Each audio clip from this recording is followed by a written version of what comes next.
दारूच्या पार्टीसाठी बोलावलेल्या मित्रानेच विश्वासघात करून 6 वर्षीय मुलीवर अत्याचार करण्याचा प्रयत्न केल्याची घटना घडली आहे। इंदिरानगर पोलीस ठाण्यात या प्रकरणी अत्याचाराची घटना दाखल करण्यात आली आहे। पीडितेच्या बापाने दारूच्या पार्टीसाठी आपल्या मित्रांना घरी बोलावले होते, मात्र मद्यधुंद असलेल्या 2 नराधमांनी याच गोष्टीचा फायदा घेत 6 वर्षीय व 10 वर्षीय मुलीवर अत्याचार करण्याचा प्रयत्न केला आहे। 10 वर्षीय मुलीने या नराधमांच्या तावडीतून बचाव करत आरडाओरडा करत बाहेर धाव घेतली, मात्र दोन्ही नराधमांनी त्या 6 वर्षीय मुलीला पकडून अत्याचार करण्याचा प्रयत्न केला। या झटापटीत पीडित मुलीला गंभीर इजा झाली आहे। पीडित मुलीच्या पालकांनी इंदिरानगर पोलीस ठाण्यात तक्रार दाखल केली असून या नराधमांना पोलिसांनी अटक केली आहे। घटनेचा पुढील तपास इंदिरानगर पोलीस करीत आहे। काय प्रकार घडला ते? काय नाव तुमचं? सारिका समाधान गायकर, राहणार आम्ही मालुंजे इगतपुरी तालुक्यातले, राहायला आम्ही नाशिकलाच आहे। विभाग येतो पाथर्डी फाटा एरिया, आनंदनगर पोलीस चौकीच्या पाठीमागं। मी घरी गेले, तर घरी गेल्यानंतर मी 12 वाजता पण घरी गेले। 12 वाजता पण यांना हाकलण्याचा प्रयत्न केला, पण हे घराच्या बाहेर गेले नाही। रमेश चव्हाण बोलला की मी जेवण करून वहिनी इथनं निघून जाईल। आणखी परत प्रीतम होता, राहुल होता, राहुल दराडे पण होता, प्रीतम दराडे पण होता। हे सगळे असताना यांनी जेवण वगैरे त्यांनी स्वतः बनवलं। माझ्या घरात सगळी उचकपाचक केली, माझ्या नवऱ्याला ड्रिंक पाजली आणि माझा नवरा मी घरात आल्यानंतर फुल पिलेला होता, त्याला सुधीत पण नव्हता तो। आणि तुम्ही कुठे गेलेले होते? मी स्वयंपाकाचे कामं करते, मी कामावरती होते। मी 12 वाजता येऊन त्यांना खूप समजवायचा प्रयत्न केला, निघा, त्यांचे दारूच्या बाटल्या वगैरे सगळं फेकायचा प्रयत्न केला। ते खाली जाऊन ते परत रिटर्न आले। या आपलं यानं रमेश चव्हाणनी मला रिक्वेस्ट केली की वहिनी आम्ही एवढा स्वयंपाक नॉनव्हेज वगैरे आणलेलं आहे, ते करून आम्ही खाऊन निघून जाऊ। मी काही बोलले नाही। माझ्या नवऱ्याने मला सांगितलं ठीक आहे म्हणून ते लगेच जातील जेवण झाल्यानंतर, पण ते काही माझ्या घरातून गेलेले नव्हते। मी 4:30ला घरी आल्यानंतर त्याच्या आधी 10 मिनिटं माझ्या पुरीवरती रमेश चव्हाणनी घाण पद्धतीत हे केल्यानंतर माझ्या मुलीने मला सांगितलं की मम्मी असं असं झालं आपल्या, मला पण धरलं पण मी पळाले। मग आपली श्रावणी सापडली त्याला। मग श्रावणीवरती येत नव्हती म्हणून तिला आणि दिदी, मोठी दिदी माझी खाली आली, तिनं बघितलं तर हा वरती पडलेला, तिनं दंडुक्याने त्याच्यावर वार पण केले, तेव्हा तो बाजूला झाला। अशी ही घटना घडलेली आहे। मी घरी नव्हते, माझ्या नवऱ्याला फुल पाजून दिले ह्या लोकांनी। तुम्ही तक्रार दिली का पोलीस स्टेशनला? हो दिलेली आहे, आता चालूच आहे त्याच्यावर कारवाई। आज कारवाई होणार आहे। कुठल्या पोलीस स्टेशनला? आनंदनगर पोलीस चौकी। घडला दादा? नमस्कार, मी समाधान गायकर बोलतोय। माझा मित्र आहे, 2007 पासूनचा माझा मित्र आहे तो। आणि तो फक्त आम्ही एक हे केलं का जेणेकरून मी गाडी घेतल्यामुळं मी पार्टी देण्याचा प्रयत्न केला माझ्या मित्रांना। आणि मी माझ्या मित्रांना पार्टी देत असताना मला एवढा नरभक्षी असेल तो एवढं माहिती नव्हतं। 2007 पासूनचा मित्र आहे माझ्यावाला। मी माझ्या घरी नेलं। काय केलं नेमकं त्यांनी? आणि केल्यानंतर मी फक्त घरी मटण वगैरे सगळं काही त्यांच्यासाठी पूर्ण पार्टी दिली। त्याच्यानंतर मी माझ्या बेडरूममध्ये आणि इकडे येते आणि त्याच्यानंतर माझी सर्वात पहिली माझी मोठी मुलगी, तिने तिच्यावरती अटॅक करण्याचा प्रयत्न केला। त्याच्यानंतर डबल माझी छोटी लहानी वर्षाची पोरगी। किती वर्षाची? 6 वर्षाची। त्याच्यानंतर माझ्या मोठ्या मुलीने त्याला उठवण्याचा बी आणि त्याला हे करण्याचा बी प्रयत्न केला। आणि त्याच्यानंतर जेव्हा मी याच्यावरती आल्यानंतर मी हुसकले। मग बाकीच्या नंतर माझे मित्र वगैरे आले आणि त्यांनी मला सपोर्ट याच्यासाठी। किती जण होते ते बळजबरी करणारे? एकच जण, तो रमेश म्हणून आहे, रमेश चव्हाण म्हणून फक्त तो एक। किती वर्षाचा? तो जवळजवळ 38 ते 40 वर्षाचा आहे त्याचा। आता तुम्ही तक्रार दिली का? तक्रार तर दिली मी आता इंदिरानगर पोलीस स्टेशनलाच आहे। आता तुमची काय अपेक्षा आहे? मला काहीच नाही, मला फक्त त्याच्यावरती गुन्हा दाखल झाला पाहिजे। मला त्याच्यावरती फक्त हे करायचे, मला फक्त। BBS न्यूज या राज्यस्तरावरील 24 तास चॅनलसाठी खालील पदावर काम करणाऱ्या उत्साही, अनुभवी आणि शिकाऊ व्यक्तींची आवश्यकता आहे। तसेच राज्यात सर्वत्र जिल्हावार प्रतिनिधी, कॅमेरामन, मार्केटिंग एक्झिक्युटिव्ह नेमणे आहे। पदाचे नाव: रिपोर्टर, कॅमेरामन, उपसंपादक, कॉपी एडिटर, व्हिडिओ एडिटर, निवेदिका, व्हॉइस ओव्हर आर्टिस्ट। त्वरित खालील नंबरवर संपर्क करा। श्री भरत गोसावी, संचालक, 98 227 85 037। श्री सतीश रुपवते, संचालक, 83 297 62 302। श्री बंटी आढाव, संचालक, 89 561 99 139। नाशिकमध्ये 2027 कुंभमेळ्यानंतर गोदावरीचं भवितव्य धोक्यात. 2027 साली होणारा कुंभमेळा हा नाशिकसाठी शेवटचा कुंभमेळा ठरू शकतो असा गंभीर इशारा पर्यावरण तज्ज्ञ आणि सामाजिक कार्यकर्ते देत आहेत. गोदावरी नदीसह उपनद्यांचे सातत्याने होणारे प्रदूषण, कॉन्क्रिटीकरण आणि भूमाफियांचा वाढता हस्तक्षेप यामुळे नदीला जलस्रोत नष्ट होण्याच्या मार्गावर आहेत. पर्यावरण कार्यकर्त्यांच्या मते नाशिक महानगरपालिका, राजकीय नेते आणि भूमाफियांच्या संगम मताने नदीच्या जलस्रोताचा ऱ्हास करण्यात येत आहे. यामध्ये 3 महत्वाचे टप्पे अधोरेखित केले जात आहे. पहिला टप्पा जलस्रोतांचा ऱ्हास आणि प्रदूषण. नैसर्गिक ओहळ, नाले आणि उपनद्या बुजून मोठमोठ्या इमारती बांधल्या जात आहेत. गोदावरी आणि तिच्या उपनद्यांमध्ये सांडपाणी व औद्योगिक कचरा टाकला जातो. नदी पात्राच्या विकासाच्या नावाखाली कॉन्क्रिटीकरण करून ताज्या पाण्याचा पुरवठा रोखला जात आहे. मुंबई उच्च न्यायालयाच्या आदेशाकडे दुर्लक्षित करून रामकुंड परिसरात कॉन्क्रिटीकरण कायम ठेवले जात आहे. दुसरा टप्पा त्र्यंबकेश्वर आणि इगतपुरीतील निसर्गाचा ऱ्हास. आदिवासी व वनवासी समाजाचा जमिनी ताब्यात घेऊन त्यांना विस्थापित केले जात आहेत. डोंगर उतारावरील झरे, ओहळ बुजून बांधकामे केली जात आहेत, ज्यामुळे जलस्रोत आटत आहेत. धरणामध्ये गाळ साचून पाण्याची टंचाई निर्माण केली जात आहे. मराठवाड्यातील मद्य निर्मिती कारखान्यांसाठी गोदावरीचं पाणी मोठ्या प्रमाणात वळवले जात आहे. तिसरा टप्पा कुंभमेळ्यात साधू संतांसाठी धोका. नदी प्रदूषणामुळे कुंभमेळ्यात स्नान करणाऱ्या साधू संतांना त्वचारोग व असाध्य आजारांचा धोका निर्माण होत आहे. खऱ्या साधू संतांना हटवून नव्या स्वयंघोषित गुरूंना पुढे आणण्याचा प्रयत्न होत असल्याचा आरोप त्यांनी केलाय. 2027 नंतर कुंभमेळा शक्य होणार नाही. पर्यावरण तज्ज्ञांच्या मते 2027 पर्यंत जर नदींसाठी ठोस उपाययोजना केल्या नाहीत तर गोदावरीचा ताज्या पाण्याचा पुरवठा पूर्णतः बंद होईल. परिणामी पुढील कुंभमेळ्यासाठी नदीतील पाणी अपुरे पडण्याची शक्यता आहे. नाशिकच्या स्थानिक प्रशासनाने आणि राज्य सरकारने गोदावरीच्या संवर्धनासाठी तात्काळ पावले उचलण्याची गरज असल्याचं पर्यावरण तज्ज्ञांचं मत आहे. अन्यथा कुंभमेळ्यासारख्या ऐतिहासिक आणि धार्मिक परंपरेला धोका निर्माण होईल. आपला अंबरीप शिवाजी मोरे, महाराष्ट्र शासनाचा चला जाणाऱ्या नदीला या उपक्रमातील अहिल्या नदीवरील नदी प्रहरी. ह्या सगळ्या जागा जोपर्यंत जिवंत आहे तोपर्यंतच गोदावरी नदी, दारणा नदी आणि यांच्या उपनद्या वाहणार आहेत. बेसिक प्रॉब्लेम लक्षात घ्या. आपल्याला शहरामध्ये नदी आल्यानंतर तिच्यावर काम करायला आवडतं, पण शहरामध्ये नदी आलीच नाही तर तुम्ही काम कशावरती करणार.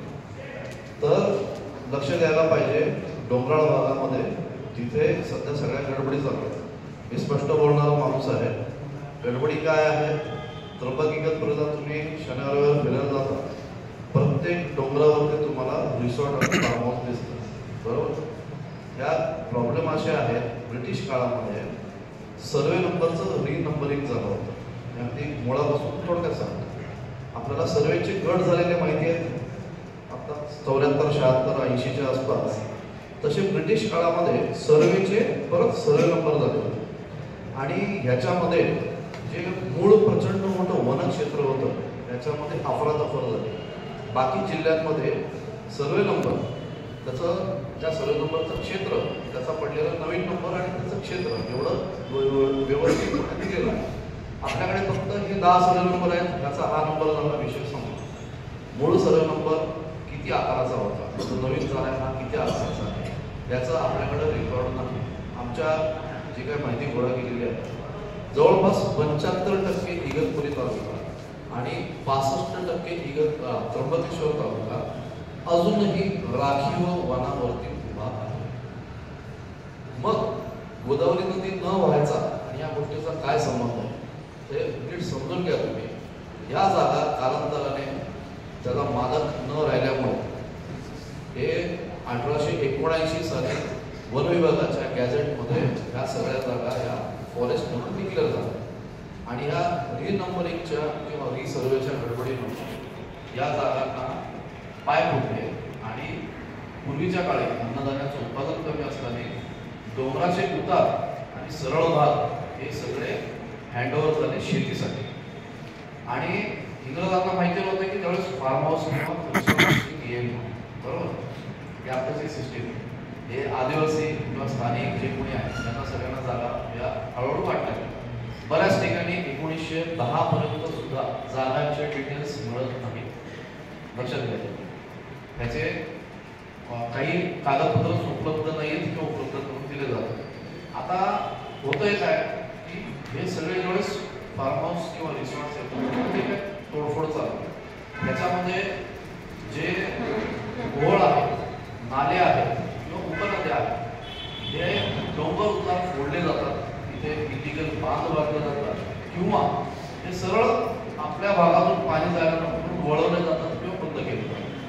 त्याचे दोन इफेक्ट येणार आहेत की जे पाणी खाली गोदावरीला मिळते ओळांमधून किंवा उपनद्यांमधून त्याच्या फ्लोवरती परिणाम होणार आहे.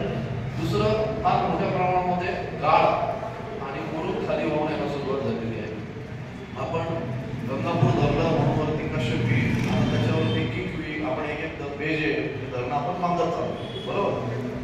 धरणं फार लवकर गाळाने भरत आहे पण याचं मूळ कारण जे आहे त्याच्यावरती सरकार लक्ष देत नाही. तर हा एक माझा एकच टॉपिक आहे. याला बरेचसे पुढचे हे आहे सब टॉपिक जे आहे.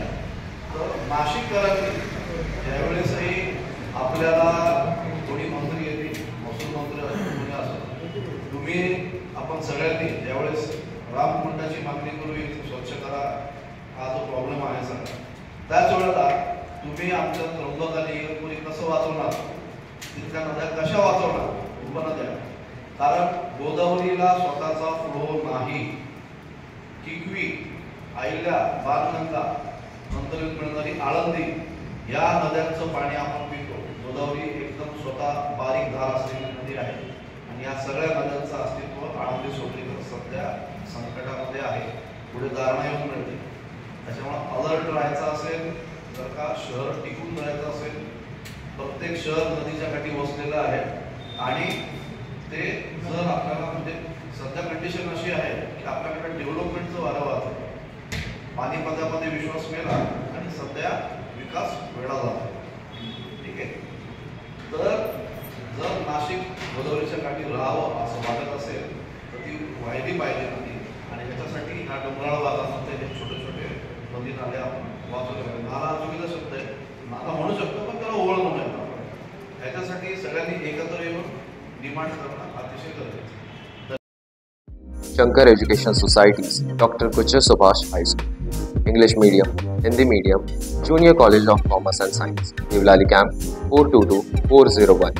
Admissions open, nursery to 10th, for English and Hindi Medium, 11th and 12th Commerce and Science. We the Subhashites guide the students from ABCD to great achievements. Shri Kalaram मंदिर प्रवेश सत्याग्रह दिनानिमित्त देश विदेशातील पूजनीय भिक्खू संघाच्या प्रमुख उपस्थितीत व पूजनीय दलाई लामा यांच्या मंगल मैत्रीने ऐतिहासिक राज्यव्यापी बौद्ध धम्म परिषद व जाहीर धम्म सभा या सभेसाठी तमाम बौद्ध धर्मांना व उपासिकांना नम्रतेचं आवाहन करण्यात येते की दिनांक 2 मार्च 2025 रोजी स्थळ हुतात्मा अनंत कान्होरे गोल्फ क्लब मैदान नाशिक या ठिकाणी आयोजित केला असून या कार्यक्रमाचं आयोजन प्रकाशजी लोंढे उत्तर महाराष्ट्र प्रदेश प्रमुख तथा जिल्हा अध्यक्ष व RPIच्या पक्षाच्या वतीने करण्यात आला आहे. या धम्म ऐतिहासिक राज्यव्यापी बौद्ध धम्म परिषद निमित्ताने चांदवड तालुक्यातील सर्व बौद्ध बांधवांची बैठक आज दिनांक 4 फेब्रुवारी 2025 रोजी चांदवड गणूर चौफुली येथे असलेले शासकीय विश्रामगृहामध्ये घेण्यात आली.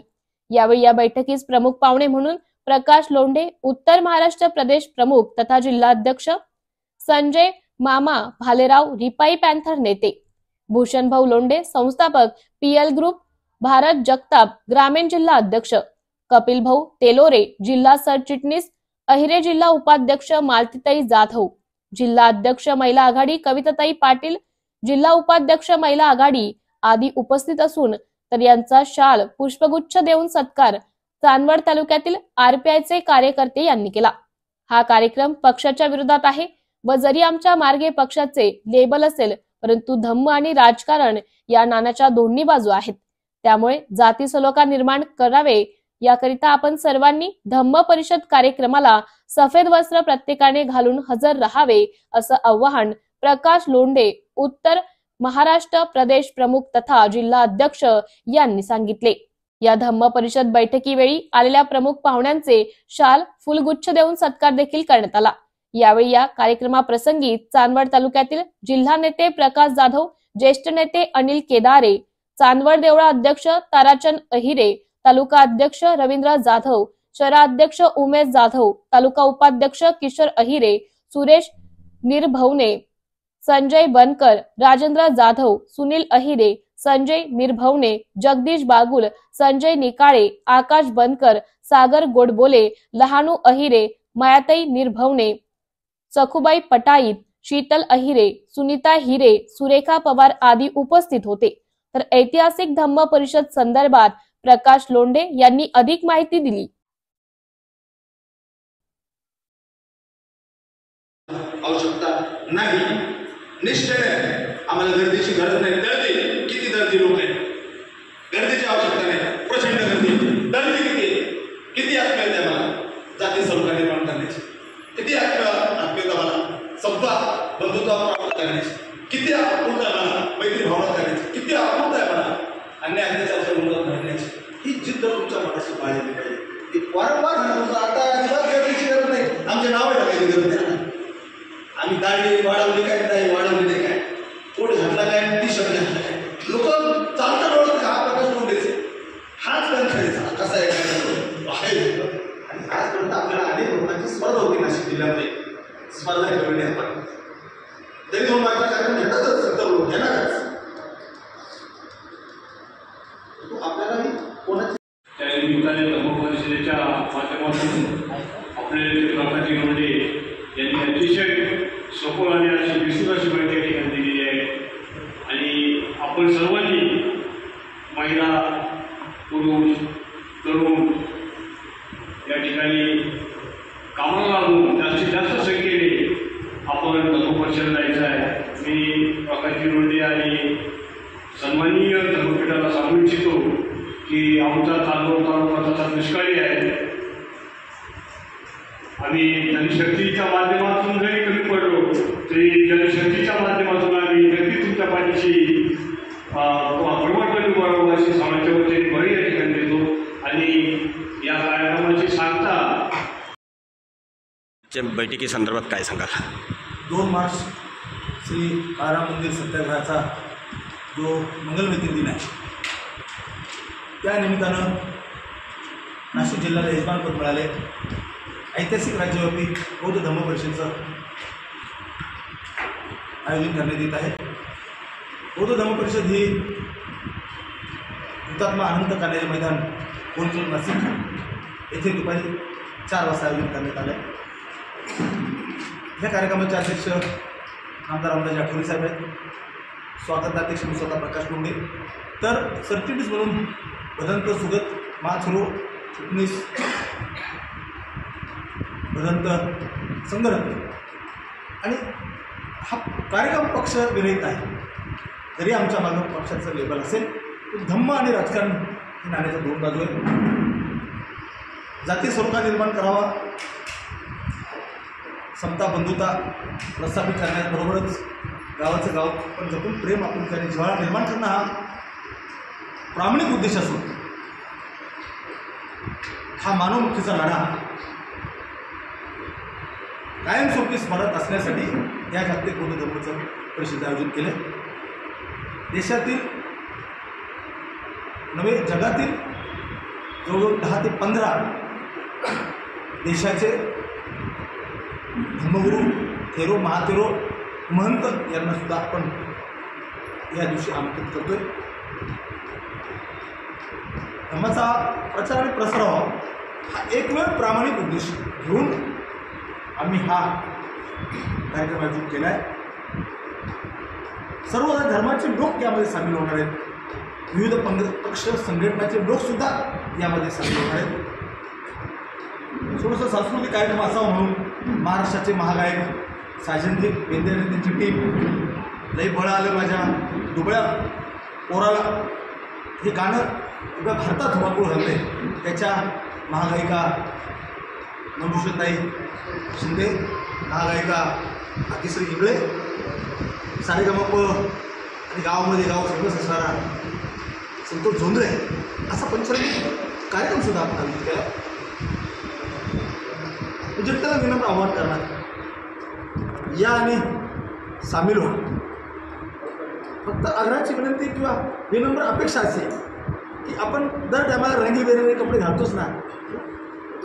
धम्मसंस्कार विधी या दिवशी जर पांढरे वस्त्र परिधान करून आले तर अधिक हा ऐतिहासिक कार्यक्रम साजेसा होईल.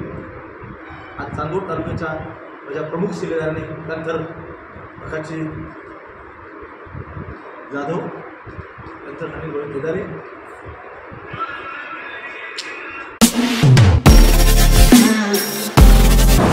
नमस्कार नाशिककर. आज आपण आहोत ललित रुंठा ग्रुप यांच्या रुंठा फ्लोरेन्झा या प्रोजेक्टला. तर हा प्रोजेक्ट आहे प्रीमियम लोकेशनला, म्हणजेच गोविंद नगर जवळ. या प्रोजेक्टमध्ये आपण 20हून अशा लक्झरियस ॲम्युनिटीज दिलेल्या आहेत, जसे की वॉकिंग ट्रॅक, मल्टीपर्पज हॉल आणि यासारख्या भरपूर अशा युनिक ॲम्युनिटीज. चला तर मग बघूया आपण आपला सॅम्पल फ्लॅट. तर हा आहे आपला प्रशस्त असा लिव्हिंग रूम आणि याला आपण सुंदर अशी बाल्कनी दिलेली आहे.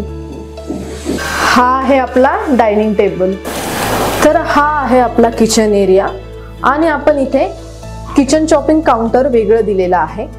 इथे आपण दिलेले आहेत किचन ट्रॉलीज आणि स्टोरेजसाठी आपण इकडे कॅबिनेट्स पण दिलेले आहे आणि प्लस आपण इथे युटिलिटी एरिया पण दिलेला आहे.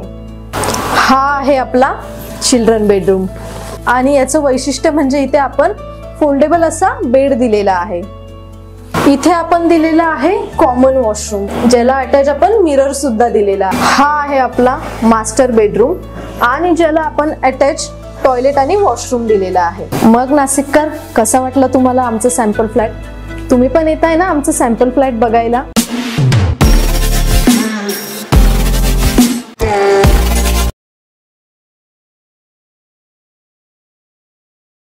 भारतीय रेल्वेच्या विद्युतीकरणाला 100 वर्ष पूर्ण, 97% काम पूर्ण, उर्वरित लवकरच पूर्ण होणार. नाशिक रोड भारतीय रेल्वेच्या विद्युतीकरणाला 100 वर्ष पूर्ण झाल्याच्या सुवर्ण महोत्सवानिमित्त नाशिक रोड येथील भारतीय रेल्वे विद्युत अभियांत्रिकी संस्थेच्या वतीने पत्रकार परिषद आयोजित करण्यात आली होती. यावेळी संस्थेचे महानिर्देशक रविलेश कुमार यांनी माहिती दिली की सध्या रेल्वेचे 97% विद्युतीकरण पूर्ण झाले असून उर्वरित 3% काम पुढील एका वर्षात पूर्ण करण्यात येईल. रेल्वेच्या विद्युतीकरणात स्वच्छ ऊर्जा, पर्यावरण संरक्षण आणि प्रदूषण नियंत्रणावर भर दिला जात आहे. नाशिक रोड येथे एकलहरे येथे गेल्या 36 वर्षापासून कार्यरत असलेल्या या संस्थेमार्फत रेल्वे अभियंत्यांना अत्याधुनिक तंत्रज्ञानाचे प्रशिक्षण दिले जाते. भारतातील पहिली विद्युत रेल्वे 3 फेब्रुवारी 1925 रोजी मुंबई ते कुर्ला दरम्यान सुरू करण्यात आली होती. सुरुवातीला कोळसा आणि डिझेलवर चालणारी रेल्वे नंतर पर्यावरणपूरक विद्युत प्रणालीकडे वळली. सरकारच्या धोरणानुसार वेगाने विद्युतीकरणाचं काम पूर्ण करण्यात येत असून यामुळे प्रवासी आणि मालवाहतूक अधिक वेगवान आणि खर्च प्रभावी झाली आहे. भारतात 2047 पर्यंत 0 कार्बन उत्सर्जनाचं लक्ष ठेवण्यात आले आहे. त्या अंतर्गत रेल्वेचे संपूर्ण विद्युतीकरण महत्वाचे ठरणार आहे. मात्र आपत्तीजन्य परिस्थितीत रेल्वे सेवा सुरळीत ठेवण्यासाठी काही प्रमाणात डिझेल इंजिन कार्यान्वित ठेवण्यात येणार असल्याचंही कुमार यांनी स्पष्ट केले. विद्युतीकरणाच्या शताब्दी निमित्त देशभरात विविध कार्यक्रम आयोजित करण्यात येणार आहेत. याचाच एक भाग म्हणून जनतेमध्ये जनजागृतीसाठी माहितीपट सादर करणाऱ्या चित्ररथाला हिरवा झेंडा दाखवून मार्गस्थ करण्यात आले. चित्ररथाद्वारे विशेष युवकांमध्ये रेल्वेच्या विद्युतीकरणाचे महत्व पोहोचवले जाणार आहे. यावेळी अप्पर महानिर्देशक प्रमोद गद्रे, वरिष्ठ प्राध्यापक कर्णश हरिराम आणि अन्य मान्यवर उपस्थित होते. सीमेंस नाम के इंजीनियर ने बनाई थी, लेकिन भारत में करीब 45 वर्षों के बाद 3 फरवरी 1925 को पहली इलेक्ट्रिक ट्रेन हमारे ही बॉम्बे से कुर्ला सेक्शन में 10 किलोमीटर चली थी और उसके बाद से और आज तक भारतीय रेल में विद्युत हौसला तुमको देगा ये आसमां छू जाने का,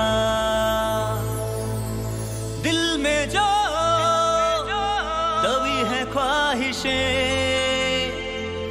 उन ख्वाहिशों को पाने का,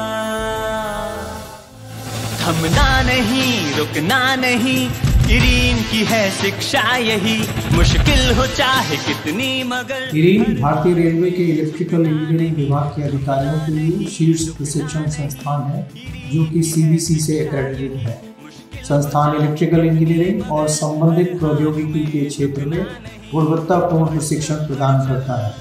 आने वाले वर्ष में पावर इलेक्ट्रॉनिक्स के लिए सेंटर ऑफ एक्सीलेंस, नई तकनीक जैसे हाइपरलूप और 2x25 kV के लिए अत्याधुनिक प्रयोगशाला, डिजिटल तकनीकी से युक्त नया इरीन कॉम्प्लेक्स, लोकोमोशन सिमुलेटर और पर्यवेक्षक प्रशिक्षण केंद्र तथा हॉस्टल का विस्तारीकरण प्रस्तावित है। ये संस्थान भारतीय रेल के अधिकारियों को तकनीकी शिक्षा के साथ साथ उनकी मानसिक, शारीरिक एवं भावनात्मक दृढ़ता के लिए प्रतिबद्ध है।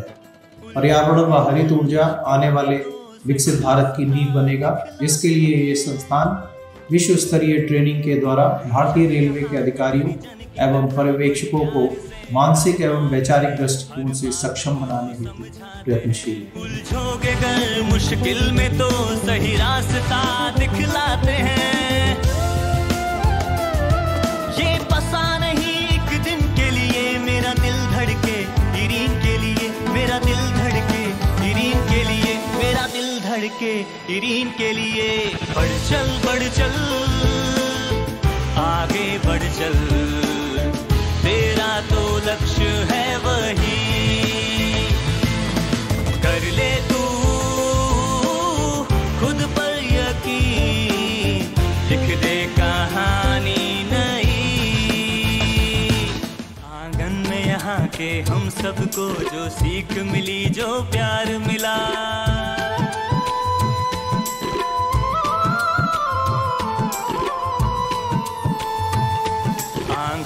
यहाँ के हम सबको जो सीख मिली, जो प्यार मिला, जीवन को सफल बनाए जो वो जीवन भर का सार मिला। इस सीख को, इस सार को हम मूर्त स्वरूप में लाएंगे, इसकी शिक्षाओं के बल पर हम देश को सशक्त बनाएंगे। थमना नहीं रुकना नहीं, इरीन की है शिक्षा यही, मुश्किल हो चाहे कितनी मगर हर हाल में झुकना नहीं। बढ़ चल आगे बढ़ चल, तेरा तो लक्ष्य है वही, कर ले तू खुद पर यकीन, लिख दे कहानी नई, लिख दे कहानी नई, लिख दे कहानी नई।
चोपड्यात बऱ्हाणपूर अंकलेश्वर हायवेवरती आदिवासी विद्यार्थ्यांचे विविध मागण्यांसाठी रास्ता रोको आंदोलन। चोपडा तालुक्यात शिक्षण घेणाऱ्या आदिवासी समाजाच्या विविध विद्यार्थ्यांच्या विविध समस्या संदर्भात वारंवार पत्रव्यवहार लेखी व तोंडी करून देखील त्या आदिवासी मुलामुलींच्या समस्या सुटत नसल्याने अखेर आज बऱ्हाणपूर अंकलेश्वर हायवेवरती अखिल भारतीय आदिवासी विकास परिषदेच्या नेतृत्वाखाली रास्ता रोको आंदोलन करण्यात आले। या आंदोलनामध्ये सरकारच्या विरोधात व आदिवासी प्रकल्प विभागाच्या विरोधात घोषणा देण्यात आल्या। रास्ता रोको आंदोलन करत असताना दोन्ही बाजूने वाहनाच्या रांगा लागलेल्या होत्या। आमच्या मागण्या मान्य न झाल्यास येणाऱ्या दिवसात विद्यार्थी व पालक असे मोठ्या संख्येत पुढील दिशा ठरवणार असल्याचं आंदोलनकर्ते नामा पावरा यांनी सांगितलं। या रास्ता रोको आंदोलनामध्ये आदिवासी समाजाचे विद्यार्थी मोठ्या संख्येने सहभागी झाले होते। कुठेही अनुचित प्रकार घडू नये म्हणून पोलीस बंदोबस्त लावण्यात आला होता। मुख्य मागणी आहे की आदिवासी वसतिगृहाचे मुलांना रस्त्यावर उतरावं लागतं। कायमपासून निवेदन देऊन बी पाठपुरावा करून बी प्रकल्प अधिकारी दुर्लक्ष करत असताना आमच्या आदिवासींना रस्त्यावर उतरावं लागतं। आमची मुख्य मागणी आहे की शासकीय मुलांची वसतिगृह आता मंजूर झालेले आहे, ते मशानभूमी ठिकाणी आहे, ते लवकर चांगल्या ठिकाणी बांधण्यात यावे। तिथे नाला आहे, त्याच्यासाठी इथे नगरपालिकांनी चांगल्या ठिकाणी जागा द्यावे। आमच्या मागणी असं आहे की अनेक वर्षापासून खंबाईत नारायण यांच्या तक्रारी देऊन त्यांच्यावर कारवाई करत नाही प्रकल्प अधिकारी, दुर्लक्ष वारंवार पत्र देऊन बी त्यांच्यावर दुर्लक्ष करत असताना शरदा मॅडम आहे यांना गडचिरोलीकडे बदली करण्यात यावे। अनेक वर्षापासून पत्रव्यवहार करून बी त्यांच्यावर कारवाई करत नसेल तर आम्ही येणाऱ्या दिवसात याच्यापेक्षा मोठ्या संख्येने पालक आणि विद्यार्थी यापेक्षा 2 लाखापेक्षा रस्त्यावर उतरू। आमच्या मागण्या जर हे निराकरण झालं नाही आणि डीपीटी शिष्यवृत्ती हे वारंवार पत्रव्यवहार करून बी यांनी दुर्लक्ष करत असेल तर आम्हाला रस्त्यावरच उतरावं लागतं। प्रकल्प अधिकारी वारंवार उडवा उत्तर देतो असं म्हणून आम्ही रस्त्यावर उतरले आहे। महत्त्वाचा व्हिडिओ महाराष्ट्रामधील प्रिय जनतेने अवश्य एकदा हा व्हिडिओ पूर्ण पाहावे ही आग्रहाची नम्र विनंती। आपल्याला नेहमीच सर्दी असते, आपल्याला नेहमीच पित्त म्हणजेच ऍसिडिटी होते, पोट साफ होत नाही, भूक लागत नाही, नेहमीच रक्ताचं प्रमाण कमी असतं, नेहमीच आळशीपणा वाटतो, संतती होण्यासाठी कितीही प्रयत्न केला तरी प्रयत्न असफल होतात, दिवस राहतात पण गर्भ टिकत नाही, त्वचा विकार बरा होत नाही, अंग नेहमीच गरम असतं म्हणजेच अंगात नेहमीच ताप असतो, याचा अर्थ हाडीतापाची लक्षणे असतात। आपल्याला डायबिटीज आहे, तसेच ब्लड प्रेशरचा त्रास आहे, शारीरिक थकवा नेहमीच राहतो, हाडे नेहमीच दुखतात, कितीही ट्रीटमेंट केली तरी औषधापुरते बरे वाटते, आपल्याला पक्षाघात झाला आहे, व्हायरल इन्फेक्शन नेहमीच होतं, वजन काही केलं तरी वाढत नाही, वजन काही केलं तरी कमीच होत नाही, झोप येत नाही किंवा कमीच लागते, पीसीओडी त्रास नेहमीच होतो, हार्मोनल इनबॅलन्स होतो, त्याला आपण मासिक पाळी वेळेस येत नाही किंवा अवेळी येते असं म्हणता येईल, दरवर्षी टायफॉइड, डेंग्यू, चिकनगुनिया तसेच अनेक व्हायरल इन्फेक्शन होणं। आपण 100% आजपर्यंत ऐकलं असेल की पोटाच्या विकारामुळे सगळे आजार होतात। हो, हे अगदी खरे आहे। मी तुम्हाला सोपं उदाहरण देतो। फरशी जर रोज निरमा तसेच क्लीन लिक्विडने साफ केली तर फरशी कालांतराने खराब होईल। तसेच नेहमीच पित्त तसेच पोट साफ करण्यासाठी औषध घेऊन काय खराब होईल याचा विचार करण्यासाठी आपण सक्षम आहात। याचं मूळ कारण आहे हाडी ताप म्हणजेच शारीरिक पचनक्रिया बिघडणे। तलवार ही वापर करणाऱ्यावर अवलंबून असते, जीवन द्यायचं की त्याला मारायचं। तसेच ज्ञानाबद्दल सुद्धा आहे, उपयोग चांगला की वाईट करायचा ते आपणच ठरवायचं असतं। आतापर्यंत महाराष्ट्रामधील हजारो रुग्ण बरे झाले आहेत, असा एक फॉर्म्युला मी स्वतः तयार केलेला आहे। आपण सर्व प्रयत्न करून शेवटी माझ्याकडे ट्रीटमेंटसाठी या। माझ्या यूट्यूब चॅनल तसेच फेसबुक पेजवरही आपण पाहू शकता। 20 वर्ष वैद्यकीय सेवेचा अनुभव तसेच 7 वर्ष सरकारी सेवेचा अनुभव, अनेक राष्ट्रीय पुरस्कार प्राप्त, 18 कोरोना योद्धा सन्मान प्राप्त। दर महिन्यामध्ये ट्रीटमेंटसाठी 50 अपॉइंटमेंट घेतल्या जातील। श्री स्वामी समर्थ। जेव्हा विज्ञान आणि अध्यात्म एकत्र असते तेव्हा त्यालाच लोक चमत्कार म्हणतात। फक्त अट एकच आहे आमची, देहू गावामध्ये येऊन आपल्याला ट्रीटमेंट घ्यावी लागेल। संपर्क डॉक्टर प्रमोद रामराव लोहार, श्री मेडिकेअर क्लिनिक, गाथा मंदिरासमोरच देहूगाव पुणे 9822456982. धन्यवाद. नेजे पुलाच्या कामासाठी कल्याणशिळ फाटा रोड 5 दिवसांसाठी बंद राहणार. कल्याणशिळ रोडवरील नेजे पूल पुनर्बांधणीसाठी 5 फेब्रुवारी रात्रीपासून ते 10 तारखेपर्यंत बंद. आमदार राजेश मोरे यांनी वाहतूक कोंडी टाळण्यासाठी केलं पर्यायी मार्ग वापरण्याचं आवाहन.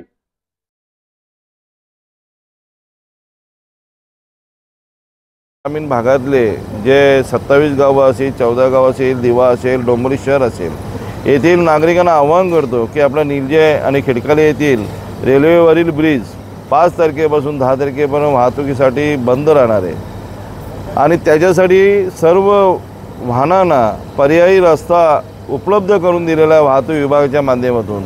तर पर्यायी रस्त्याचा वापर करावा जेणेकरून कुठेही वाहतुकीची अडचण निर्माण होणार नाही अशी मी नागरिकांना आवाहन करतो आणि विनंती करतो.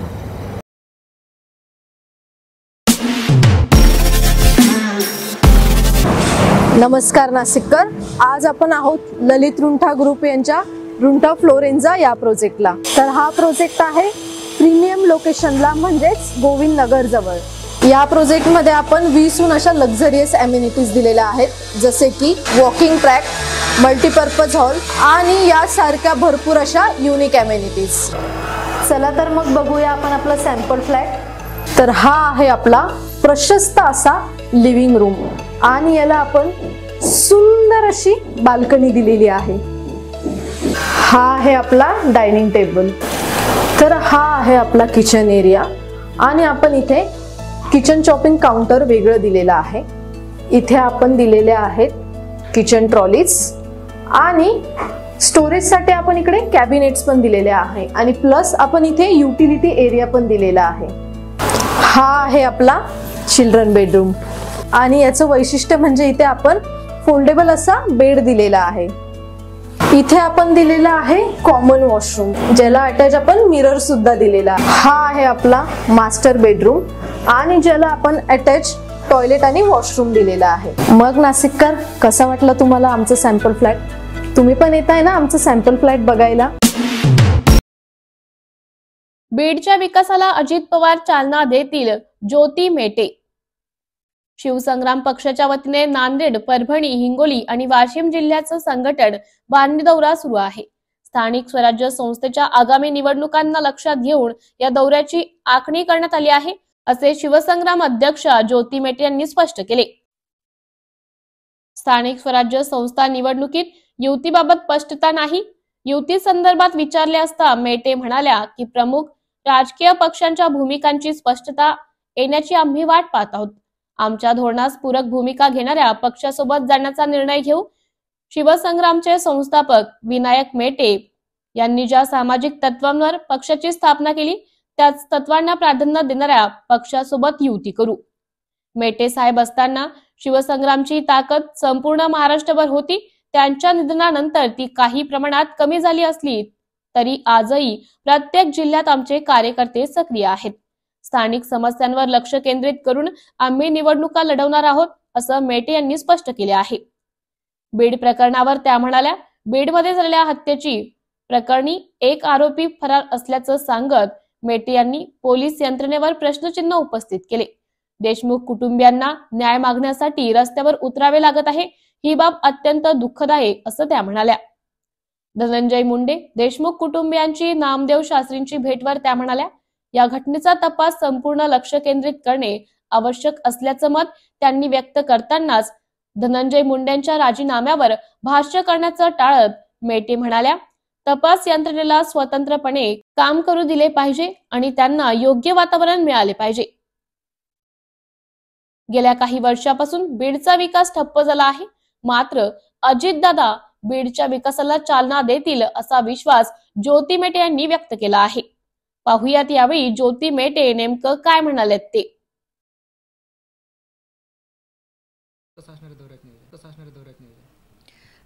आजपासून आम्ही शिवसंग्रामच्या संघटनात्मक बांधणीचा म्हणजे नांदेड, परभणी, हिंगोली, वाशिम असा दौरा सुरू केलेला आहे आणि आगामी काळामधील स्थानिक स्वराज्य संस्थांची तयारी म्हणून, पूर्वतयारी म्हणून ही सगळी दौऱ्याची आखणी करण्यात आलेली आहे. आणि गेली अनेक वर्ष म्हणजे मेटे साहेबांच्या काळापासून शिवसंग्राम या निवडणुकांना सातत्याने सामोरं जात आहे. म्हणजे वाशिम नगर परिषदेमध्ये देखील शिवसंग्रामला यश मिळालेलं होतं.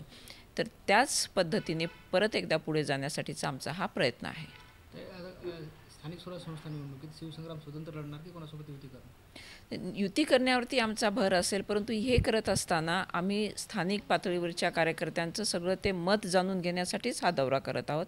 आणि सगळ्या कार्यकर्त्यांचं मत जाणून घेतल्यानंतर मग युतीच्या अनुषंगाने किंवा स्वतंत्र निवडणुका लढण्याच्या अनुषंगाने आम्ही ते धोरण निश्चित करू. कोणत्या मुद्द्यावर शिवसंग्राम स्थानिक स्वराज्य संस्था निवडणुकीत पुढे जाणार? स्थानिक स्वराज्य संस्थांच्या निवडणुका लढत असताना त्या स्थानिक मुद्द्यांना प्राधान्य देण्याबरोबरच म्हणजे एक समान मुद्दा असणार आहे की त्या स्थानिक परिसरामध्ये औद्योगिकीकरण आणि स्थानिक परिसरामध्ये ज्या पायाभूत सोयीसुविधा उपलब्ध असायला पाहिजेत, नागरिकांना पूर्णपणे सर्व शासकीय योजनांचा लाभ मिळाला पाहिजे, या गोष्टींवरती आमचा भर असणार आहे. महत्त्वाचा व्हिडिओ. महाराष्ट्रामधील प्रिय जनतेने अवश्य एकदा हा व्हिडिओ पूर्ण पाहावे ही आग्रहाची नम्र विनंती. आपल्याला नेहमीच सर्दी असते, आपल्याला नेहमीच पित्त म्हणजेच ऍसिडिटी होते, पोट साफ होत नाही, भूक लागत नाही, नेहमीच रक्ताचं प्रमाण कमी असतं, नेहमीच आळशीपणा वाटतो. संतती होण्यासाठी कितीही प्रयत्न केला तरी प्रयत्न असफल होतात. दिवस राहतात पण गर्भ टिकत नाही, त्वचा विकार बरा होत नाही, अंग नेहमीच गरम असतं म्हणजेच अंगात नेहमीच ताप असतो. याचा अर्थ हाडीतापाची लक्षणे असतात. आपल्याला डायबिटीज आहे, तसेच ब्लड प्रेशरचा त्रास आहे, शारीरिक थकवा नेहमीच राहतो, हाडे नेहमीच दुखतात, कितीही ट्रीटमेंट केली तरी औषधापुरते बरे वाटते, आपल्याला पक्षाघात झाला आहे, व्हायरल इन्फेक्शन नेहमीच होतं, वजन काही केलं तरी वाढत नाही, वजन काही केलं तरी कमीच होत नाही, झोप येत नाही किंवा कमीच लागते, PCOD त्रास नेहमीच होतो, हार्मोनल इनबॅलन्स होतो, त्याला आपण मासिक पाळी वेळेस येत नाही किंवा अवेळी येते असं म्हणता येईल. दरवर्षी टायफॉइड, डेंग्यू, चिकनगुनिया तसेच अनेक व्हायरल इन्फेक्शन होणं. आपण 100% आजपर्यंत ऐकलं असेल की पोटाच्या विकारामुळे सगळे आजार होतात. हो, हे अगदी खरे आहे. मी तुम्हाला सोपं उदाहरण देतो. फरशी जर रोज निरमा तसेच क्लीन लिक्विडने साफ केली तर फरशी कालांतराने खराब होईल. तसेच नेहमीच पित्त तसेच पोट साफ करण्यासाठी औषध घेऊन काय खराब होईल याचा विचार करण्यासाठी आपण सक्षम आहात. याचं मूळ कारण आहे हाडी ताप म्हणजेच शारीरिक पचनक्रिया बिघडणे. तलवार ही वापर करणाऱ्यावर अवलंबून असते. जीवन द्यायचं की त्याला मारायचं. तसेच ज्ञानाबद्दल सुद्धा आहे. उपयोग चांगला की वाईट करायचा ते आपणच ठरवायचं असतं. आतापर्यंत महाराष्ट्रामधील हजारो रुग्ण बरे झाले आहेत. असा एक फॉर्म्युला मी स्वतः तयार केलेला आहे. आपण सर्व प्रयत्न करून शेवटी माझ्याकडे ट्रीटमेंटसाठी या. माझ्या YouTube चॅनल तसेच फेसबुक पेजवरही आपण पाहू शकता. 20 वर्ष वैद्यकीय सेवेचा अनुभव तसेच 7 वर्ष सरकारी सेवेचा अनुभव, अनेक राष्ट्रीय पुरस्कार प्राप्त, 18 कोरोना योद्धा सन्मान प्राप्त. दर महिन्यामध्ये ट्रीटमेंटसाठी 50 अपॉइंटमेंट घेतल्या जातील. श्री स्वामी समर्थ.